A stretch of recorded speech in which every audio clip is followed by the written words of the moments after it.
All right, stop. Just stop the cameras for a second. You see this? You see me sitting here? On The View, I've got a panel, I've got a teleprompter, I've got commercial breaks. There's a rhythm. There's a way to talk about things that makes them digestible. There is no way to make this digestible. Rob Reiner wasn't just a friend. He was my landmark. For 40 years, if I got lost in this town, in my head, in my life, I'd think, where's Rob? What would Rob say? He was my North Star, and somebody blew up the star. And everyone wants to talk about the explosion. I'm here to talk about the silence that came before it. The silence we all kept. It wasn't a secret. Let's be clear. In our circle, it was the worst kept secret in Hollywood. Nick was a problem. Not a he's going through a phase problem, a clear the room when he walks in problem. You'd be at a fundraiser, one of Rob's political things, and Nick would show up. And the air would change. People would stop laughing. Rob would get this tight smile. This desperate pleading smile that said, please be nice, please pretend. And we did. Oh, honey, we performed. We'd slap Nick on the back. Hey, kid, how's it going? We'd give him that fake Hollywood warmth that's reserved for agents you hate and studio heads' nephews. We enabled the pretending. We were the supporting cast in Rob's tragedy. But here's the scene they're not showing you. It wasn't at a party. It was in my dressing room at the theater 2 years ago. Rob showed up unannounced. No publicist, no assistant. Just Rob. He looked crumpled, like a suit worn for too many days straight. He didn't want to talk. He just sat. Finally, he said, Whoopi, he hates me. Not he's angry, not he's troubled. He hates me. And he said it with the bewilderment of a man who'd spent his life being loved. He couldn't compute it. Hatred was a language he didn't speak. I said the stupid thing. I said, he doesn't hate you, Robbie. He's sick. He looked at me with those tired eyes and said, what's the difference? I had no answer. I made him tea. We sat in silence. He was checking his phone, not reading messages, just watching it, like it was a live grenade. That was the first time I saw the fear, not worry. Fear, a physical thing. It lived in his shoulders. It made his hands shake. A month later, Michelle called me. Michelle called. She never asked for anything, ever. She said, Whoopi, can you do me a favor? Can you invite us to Spago for dinner on Wednesday and make it sound last minute, like a fun thing? I said, sure. I didn't ask why. I knew why. It was a reason to get Nick out of the house, a public place, safety in numbers and waiters. We had dinner. Nick spent the whole meal on his phone under the table, smirking at something. Rob talked too loud, told too many stories, trying to manufacture joy like he was pumping air into a leaking balloon. Michelle just watched Nick's hand. She watched his hands the whole night. When we said goodbye, she hugged me tighter than she ever had and whispered in my ear, thank you for the witnesses. Witnesses. That's what we were. Not friends, not allies.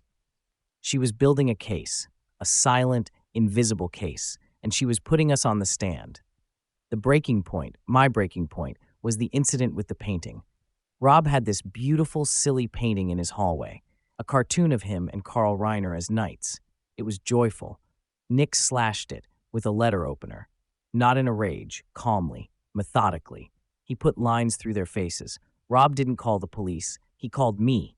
He says it was a statement about the falseness of public image. Rob was trying to intellectualize it, to find the point, to make it art instead of violence. I lost it. I screamed at him over the phone. Rob, he slashed your face. He cut your daddy's face. This isn't a debate. This is a crime. There was a long silence. Then he said, so quiet I barely heard him, if I call the police, Whoopi, they'll take him. And in that place, with those people, he'll break, and I will have broken him. He chose his son's safety over his own, over Michelle's. A choice no parent should have to make, but he made it every single day. So we started the system, the anti-Whoopi system. It was a schedule. Billy Crystal had Tuesdays, Tom Hanks had Fridays, I had Sundays. We would call, we would visit, we would coincidentally drop by. We were creating a patrol schedule, a neighborhood watch for $1 million prison. We were his human security cameras. And it worked, for a while. Nick would behave when there was company. He'd sit in the corner, a dark cloud, but he'd be quiet. But then he figured it out. Of course he did. He was smart. He saw the schedule, and he started using it. He'd wait until one of us was there to ask for money, to make a demand. He'd use us as an audience, to humiliate Rob in front of his friends. I was there the day he asked for $200,000 for a film project. Rob started writing the check. I put my hand over his. I said no. Nick looked at me. Not at Rob, at me, and he smiled. He said, "It's okay, Auntie Whoopi. Dad knows he owes me for the childhood he sold to Paramount." And Rob finished writing the check. I left that house and I threw up in the bushes. The last time I saw Rob alive was at a soundstage. He was doing a voiceover. He was alone in the booth with the mic, and he saw me through the glass. He finished the line, something about hope, of course, and he took off the headphones. He didn't come out. He just pressed the intercom button. His voice came through the speaker in this quiet, dead, studio-perfect clarity. "Whoopi." "Yeah, Robbie?" "I figured it out." "Figured what out?" "Why he does it. It's because I love him more than I fear him, and he can't stand that. He needs the fear to be bigger. So he's turning up the volume." He put the headphones back on and waved for the next take. That was our goodbye. A diagnosis delivered through soundproof glass. When the news broke, I didn't cry. I got angry, a rage so hot it scared me. Because we saw it. We all saw it. We had a rotating schedule of care for a man being tortured in his own home, and we thought we were being good friends. We weren't. We were stage managers. We were keeping the lights on for the final act. We made it look like a home instead of a crime scene in progress. So here's my truth. No commercial break, no nice panel to soften it. We failed them. I failed them. With my tea and my dinners and my patrol schedule. We treated a 5-alarm fire like a plumbing leak. We thought love and casseroles and famous faces could fix it. They couldn't. Rob Reiner died because his love had no limit, and Nick Reiner killed him because he had to find that limit. He had to see if he could make the love stop. He found out. And me? I have to live with the sound of his voice on that intercom.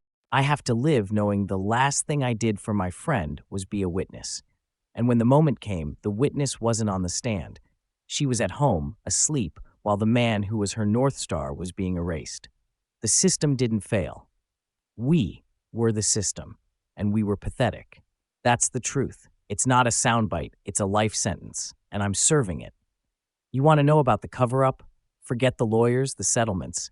The real cover-up was the Oscar party, 2 months before it happened. You saw the pictures. Rob in a tux, laughing with Spielberg. Michelle, stunning in blue, the golden couple, the industry royalty, a perfect night.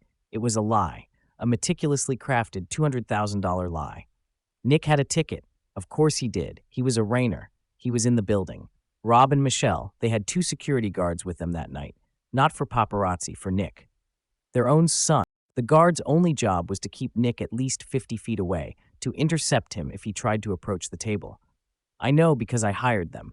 Michelle called me, weeping, 3 days before. "He'll ruin it, Whoopi. He'll make a scene. He'll tell everyone." She didn't finish. She didn't have to. So I called a guy. I paid him cash.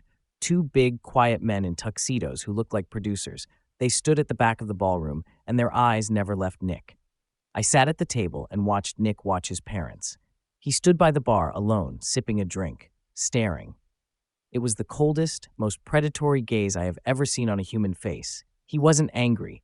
He was auditing, taking inventory of their happiness so he could tax it later. Rob gave a toast that night. He talked about the power of film to bring us together. He never once looked toward the bar. After the murders, the police found the security bill, paid in cash, in a locked drawer in Michelle's desk. Next to it was a list, in her handwriting. Names, dates, times. It was a log of incidents. October 12th, threatened the gardener. November 3, threw a lamp, denied it. December 18, said, "I'll make sure you die alone." The last entry was 3 days before she died. Asked about the poison for the gophers. Locked the garage. She was building the case we were all too scared to file. She was the secret historian of her own terror, and we knew. Billy knew. Tom knew. I knew. We'd get pieces of it. A phone call. A text. "He's talking about guns today." He followed Michelle to the store. We'd share the information like we were in a spy movie. You take Tuesday, I'll take Thursday. But we never took the one piece of information to the one place it mattered, the police. We thought our fame was a shield. It was a cage. We were too famous to cause a scene, so we let the scene play out to its bloody finale. Here's what I think happened in that house in the final minutes. I don't think it was a fight. I think it was a sentencing. I think Nick finally said the thing that turned Rob's love off. The one thing, and I think it was about Carl, Rob's father, the saint. I think Nick said, Grandpa Carl was ashamed of you. He told me. He said you were a disappointment.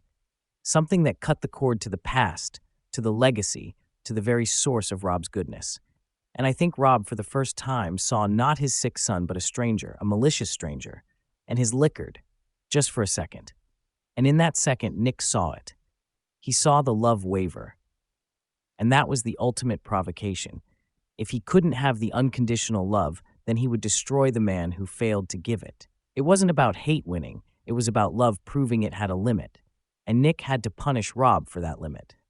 They ask me if I'll testify at the trial. I will. But not for the prosecution, not for the defense. I'll testify for Michelle, for her list, for her locked drawer, for the woman who watched her husband's light get dimmer and dimmer, and who died trying to stand between him and the dark. I'm 72 years old. I've seen everything this town has to offer, the miracles and the monstrosities. I've won the awards, I've sat at the tables. None of it means a thing. The only thing that ever meant anything was the tribe, the family you choose. And we failed our family. We followed the Hollywood playbook. Manage the scandal, protect the brand, keep it quiet. We treated a human emergency like a PR problem. Rob's legacy won't be The Princess Bride or A Few Good Men or When Harry Met Sally. It'll be a cautionary tale told in whispers at parties for the next 50 years. You remember Rob Reiner? Such a tragedy. Love your kids, but you know. And we'll all nod, sipping our champagne, knowing we're full of it. So here's my final word, my view if you want to call it that. The next time you see someone drowning, and I don't mean sad, I mean drowning in plain sight, don't throw a life preserver made of discretion. Don't organize a schedule of concerned visits. Scream. Cause the damn scene. Call the police. Be the villain. Be the bad friend. Be the one who overreacted. Because we underreacted. We were polite. We were respectful. We were understanding. And two of the best people I ever knew are in the ground because of it. My truth is this. I have more courage on national television than I did in my best friend's living room. And that shame is my life sentence. The gavel came down. The trial is over. And I was found guilty long before Nick ever picked up a knife. We all were. They're going to play clips at the end of this. They'll show Rob laughing. They'll play as time goes by. They'll make it sentimental. Don't you let them. Don't you dare. Remember the silence. Remember the checkbook. Remember the security guards at the Oscar party. Remember the list in the drawer. Remember that the loudest, most opinionated man in Hollywood died without making a sound, because the monster was the one thing he wouldn't fight. That's not a tragedy. That's an indictment of him for his boundless love, of us for our boundless cowardice. We were the audience for his life. And when the play turned to horror, we just kept our seats. We didn't rush the stage. We didn't stop the show. The curtain's down now. The house lights are on. And all that's left is to clean up the mess we all agreed not to see.